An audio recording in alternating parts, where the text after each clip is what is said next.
Stand by for crime.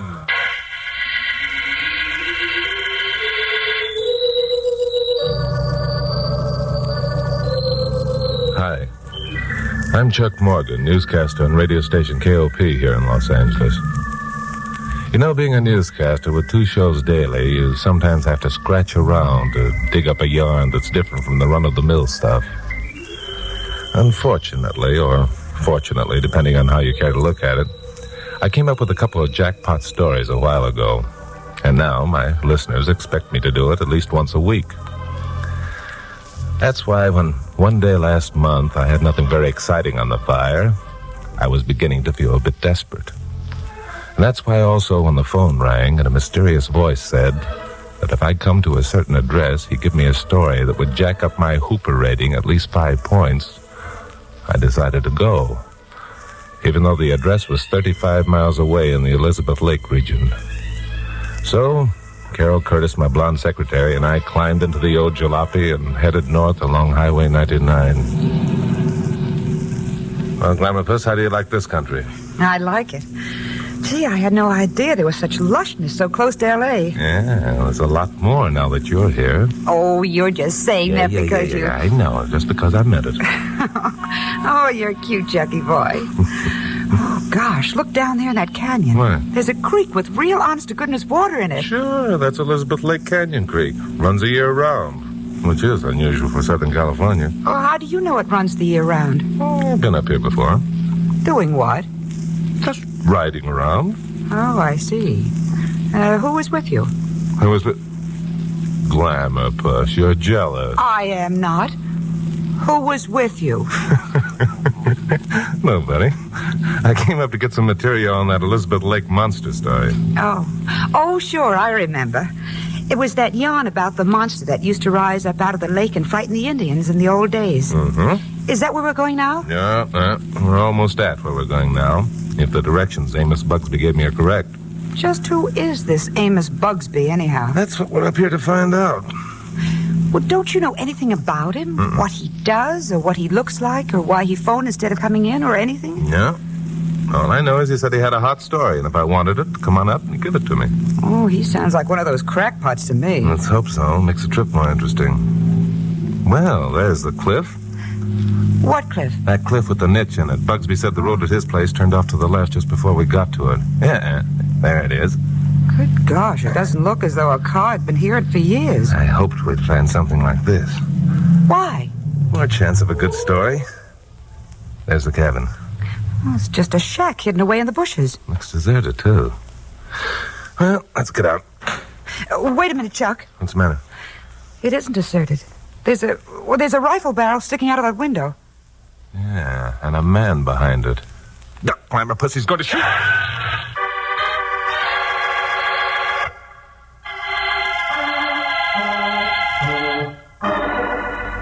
That rifle bullet came too close for comfort.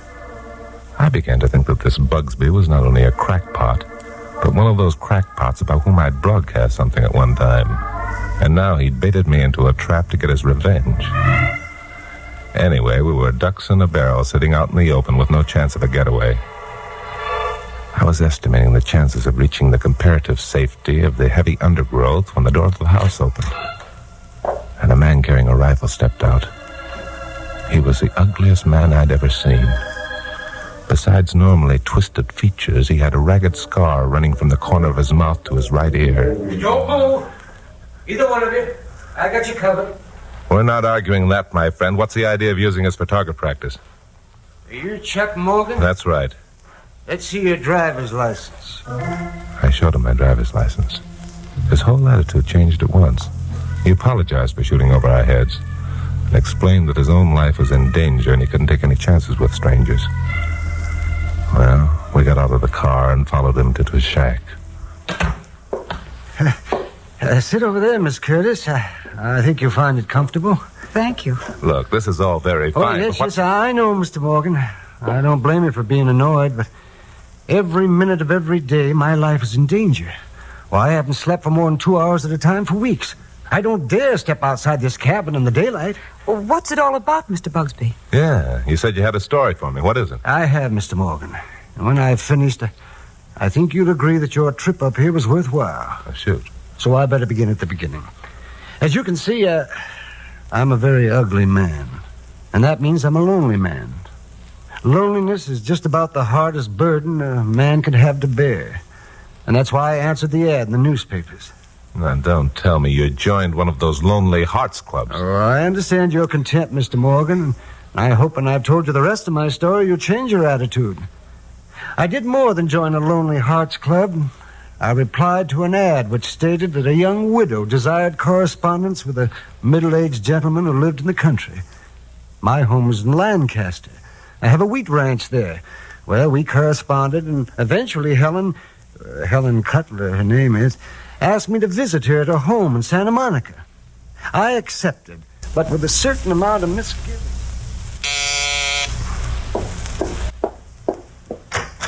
Yes? Are you Mrs. Cutler? Yes, I am. I'm Amos Bugsby. Amos Bugsby, after all these weeks. Oh, this is exciting. Please, come in. Then you're not disappointed? Disappointed? Why, what a strange thing to say. Why should I be? Well, that is my looks. Nonsense. I'd be a fine one if I were just interested in a man because of his looks, now wouldn't I? You just sit down here and make yourself comfortable. We've a great deal to talk about. Well, yes, we have, Helen. You know, I was really worried about letting you see me. It was foolish of me, wasn't it? It certainly was. Now, come in, Bob. I want you to meet Amos Bugsby. Amos, this is my brother, Bob. Oh, well, how do you do, Bob? How do you do? What'd you say the name was? Bugsby. Amos Bugsby. Bugsby, eh? Helen, is this the man you've been telling me about? Yes. I've been urging him to come and see me for weeks, but up to now he's been afraid I wouldn't like his looks. Well, now, his looks are unimportant. But there are other things that are. Remember that, Helen. But, Bob... See you later. Oh, dear. Well, what's wrong? Did I do something to offend your brother? What'd I do? Oh, it isn't that, and Bob didn't intend to be rude.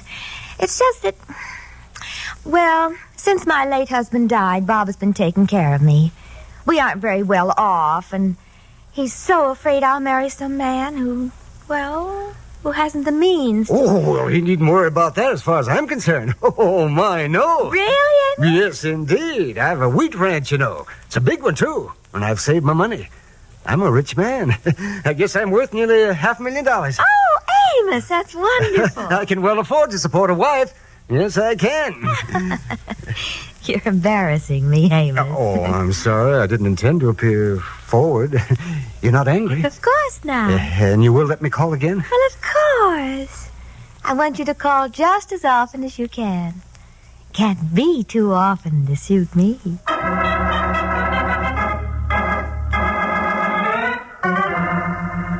Well, that's the way it started, Mr. Morgan. Exactly as I have told you. But didn't you become suspicious? It seems to me that both those people were pretty obvious about their intentions. Suspicious? Yes, I suppose I was. In fact, I'm sure of it. Well, then why in the world didn't you do Miss Curtis, do you know what it really means to be lonesome? Why, yes, I suppose I do. There have been times... You know what it means to wake up every morning of your life and know that you have to face each day completely alone? That among all the people you'll meet, there's not a single soul who cares.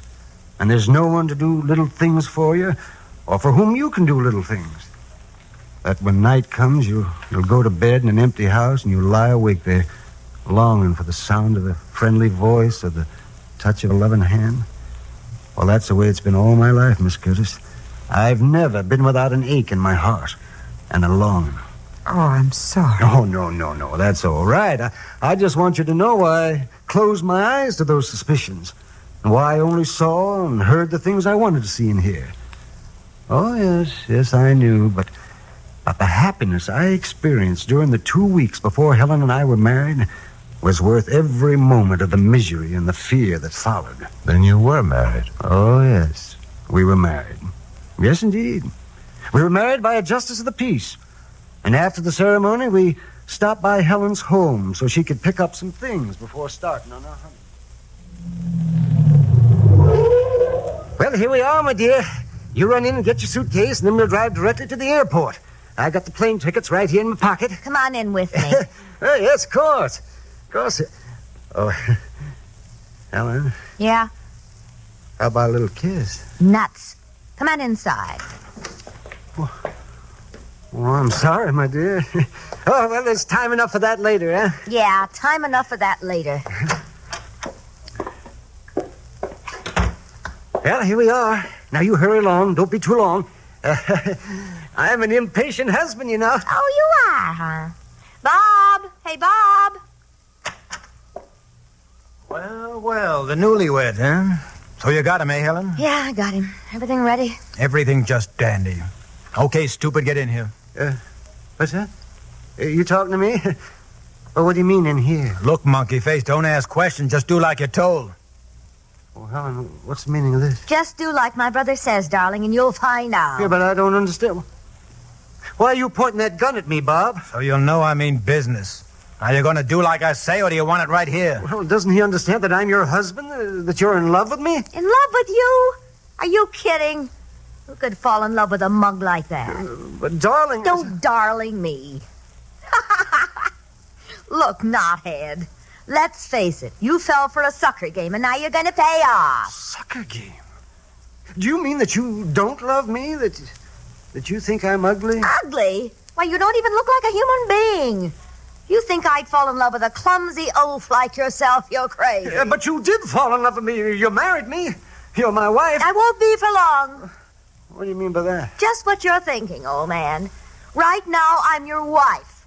10 minutes from now, I'll be your widow and heiress to $500,000. Oh, no, Helen, you can't mean that. Well, you wouldn't... All right, lover boy, cut out the sob stuff and get in here. No, you can't. Why, not in cold blood. Well, give me a chance. I'll pay you. If that's what you want, Hey, who's that? How should I know? We can't ignore it. His car's out front. Take care of him. I'll answer it. Okay, lover boy. This will fix you.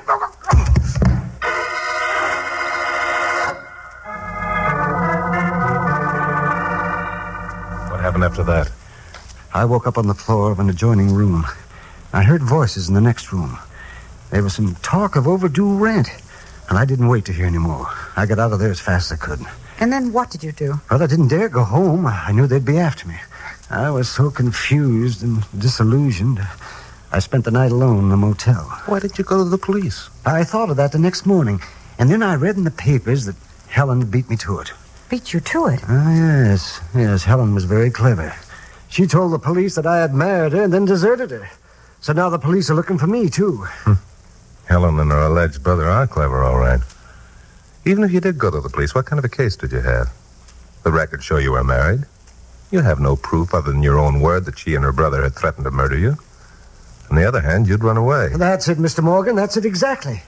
But until I'm dead, Helen cannot inherit my estate. And that's why I'm hiding out here. That's why every minute of every day I live in fear for my life. Yeah, vicious circle.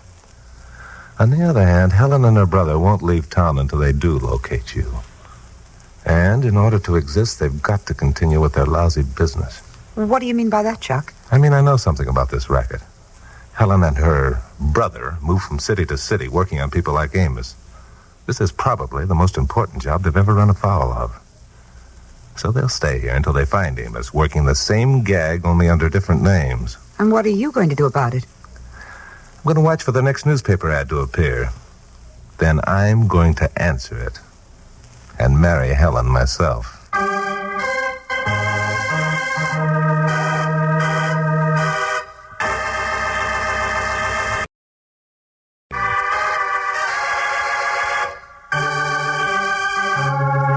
Now, the conclusion of Stand By for Crime. There are more than 300 marriage bureaus and lonely hearts clubs that dot this broad land of ours. Some are on the level and some aren't. Of those that aren't, the vast majority stop at merely fleecing the poor unsuspecting victims of their life savings. And then there are those, like the one that sold Amos Bugsby down the river, that go in for cold-blooded murder. Well, Carol and I left Amos in his mountain hideout and drove back to town. I'd made him a promise and intended keeping it, but it was going to take a lot of doing. I had a talk with Pappy Mansfield, owner of KLP, and 2 days later an ad appeared in the papers that could have been inserted by the same gal who trapped Bugsby. This time her name was Mary Hayden. She was living in Pasadena. She was still a young widow who wanted to enter into correspondence with someone living in the country. I answered the ad, got a fast reply, and for 2 weeks we kept up the hottest correspondence you ever read. Then came the inevitable invitation to visit her. So on a Thursday morning, I drove out to the address she'd given me in Pasadena. It was a small frame house set in among some pepper trees. The girl who answered my ring fitted the description of the woman Bugsby had married perfectly. Are you Mrs. Hayden? Yes, I am. Well, I'm Jim Sawyer. Jim Sawyer? Well, this is a surprise. A pleasant surprise. Won't you come in? Well, thank you. It's a pleasant surprise for me, too, Mary. You don't mind my calling you Mary? Oh, not at all, Jim. Why is it a pleasant surprise for you? Well, I hardly expected to find so attractive of a girl being lonely. Well, it's because of my brother Ray. Since my late husband died, he's been taking care of me. We haven't much money, and Ray is very particular with whom I associate, especially men. I see. But tell me about yourself, Jim. You hardly look to me like a fit character for a lonely existence.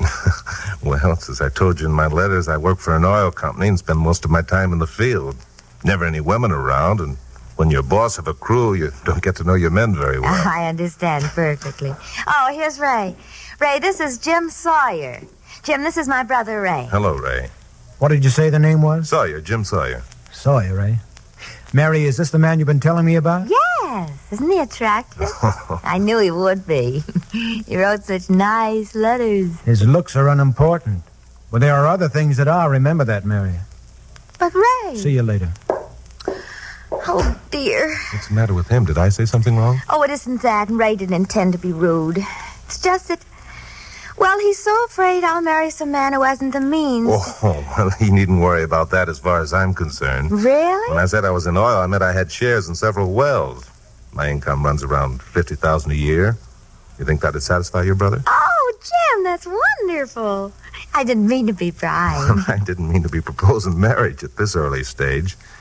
You will let me call again, won't you? Well, I shall be disappointed if you don't. Thank you. Come as often as you like. You'll always be welcome.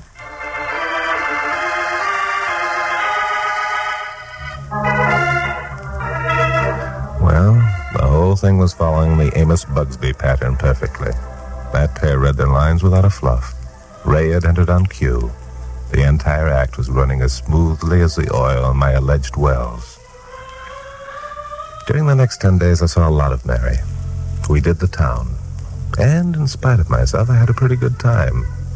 Especially since every tab I picked up was on Pappy Mansfield. I was glad that Carol Curtis wasn't around to witness some of our cozy rendezvous. She'd have blown her top. As a matter of fact, she came pretty close to doing just that when I told her the date was set for Mary's and my wedding. From where I sit, Mr. Morgan, marrying this female is entirely unnecessary to the success of your nutty idea. And from where I sit, Miss Curtis, marrying this female is entirely necessary to the success of my plan. Why? Because she's already married to Amos Bugsby, remember? If we can't get her on anything else, we can charge her with being a bigamist. Well, I still don't Then see stop why... trying to see. I'm going through with it. I've worked for a month on this story, and I'm not going to junk it just because some dumb blonde... I'm sorry, Glamour Puss. Oh, Chuck, please don't do it. I'm worried. About what? Well, what if they decide not to murder you until after the honeymoon? Decide not to murder... Oh, Glamour Puss. You're wonderful.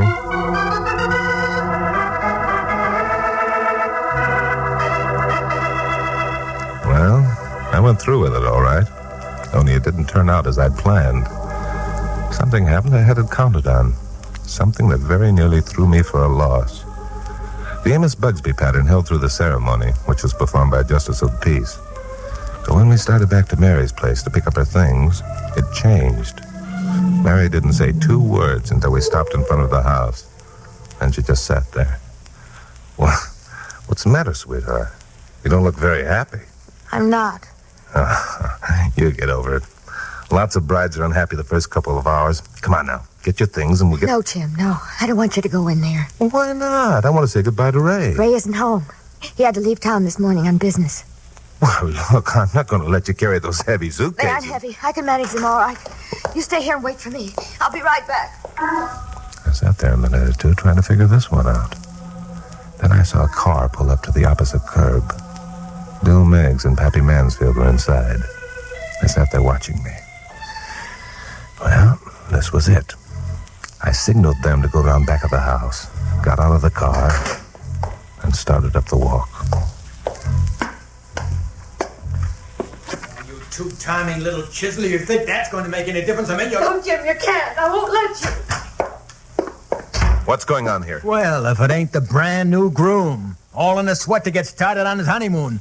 So stand over there, jerk. Put down that gun, Ray. It might go off and hurt someone. Well, now, that's just what it's going to do, and you're going to be on the receiving end, punk. And my name ain't Ray, it's Bob. Before that was Joe, before that was Charlie. Stop it, Ray, stop it. Oh, wow. Shut up, you little tramp. I don't care whether you fall in love with a square or not. I mean, he's just another sucker walked into our little trap. I'm going to knock him off. And you're going to inherit his dough and split it with me just like we always done. Please, Ray, please. He's my husband. I'm in love with him. I didn't think it would ever happen to me, but it has. It's the first decent feeling I've ever had. I don't want him to die. I want him to live. Why, you dope. Just Listen, a minute, if you... Ray. Mary, in a way, I'm glad this happened. Now you know how the others felt. They had good, clean, decent feelings, too. Men like Amos Bugsby. Hey, Miss Bug.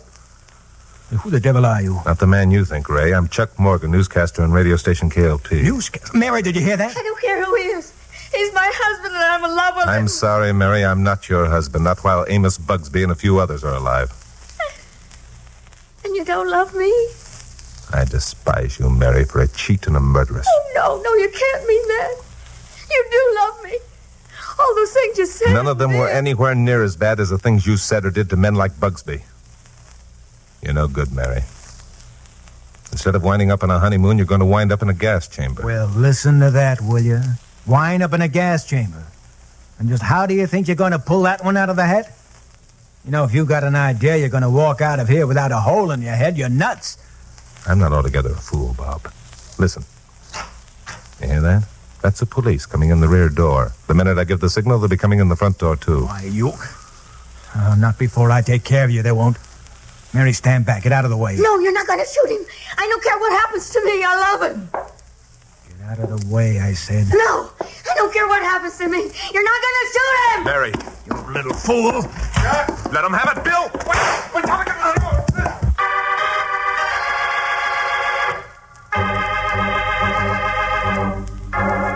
Well, Pappy and Bill Meggs didn't arrive any too soon. As far as Mary, or Helen, or whatever her name was, is concerned, they arrived too late. Bob's bullet caught her squarely between the eyes, killing her instantly. It's probably just as well. Her fate would have been the gas chamber, as it will be the fate of Bob, her alleged brother. Bill Meggs was on Bob like a leech the second after he pulled the trigger. It was an easy matter to subdue him. Well, that's the way things go. People who think they can get away with any kind of racket usually wind up behind the 8-ball. As for Amos Bugsby, he's back on his wheat ranch, a wiser and happier man. He's no longer interested in romance. Which is a decision I almost reached myself when I asked Carol Curtis and Pappy to have dinner with me that evening. Nope. I never go out with married men. It's against my principles. Listen to her, against her principles. Listen, bird brain, I'm not a married man. My wife died this afternoon. She was shot to death. Oh, that's so, isn't it? Yeah. Well, I don't go out with widowers either. That's against my principles, too. How do you like that? Pappy, what would you do with a babe who had so many principles? I'm not a babe. Well, I'll tell you what I'd do, Chuck. You remember that red-headed niece of mine I told you was coming down from San Francisco for a visit? What red-headed niece? She's 22 years old and a real knockout. Oh, yeah. Now, I was thinking, Chuck, if I bought the tickets, you could... No. What? Oh, but Carol, if you no longer want to... Pappy Mansfield, you deserted me. Oh, I hate you. I didn't know you had a red-headed niece who was good-looking. And if you think for 1 minute that Chuck is...